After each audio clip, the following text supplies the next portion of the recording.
আসসালামু আলাইকুম। দেখেন ভাই, এই যুগে মানুষ কতটা সৎ এবং হক হালালি ভাবে চলে এই লোকটার দিকে ফলো করলেই বুঝতে পারবেন। দেখেন, লোকটা ধান ওজন করতেছে, তো ধানগুলো দেখেন পাল্লা উঁচু করে না, পাথরটা মাটির সাথেই লাগিয়ে আছে, কিন্তু এই বেচারা ওজন দিয়ে দিতেছে ধান প্রত্যেক পাল্লায়। কি কাজটা করতেছে? এর কি মৃত্যু হবে না? এর কি আখিরাতের ভয় নাই? তো দিনে দুপুরে ডাকাতি করতেছে। ভিডিওটা যদি ভালো লাগে অবশ্যই লাইক কমেন্ট শেয়ার করে দিবেন এবং সবাইকে দেখার সুযোগ করে দিবেন।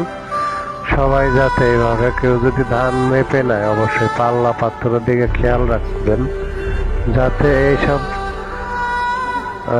ব্যাপারী বা এইসব লোক যাতে চুরি না করতে পারে সেদিকে খেয়াল রাখবেন। ওকে।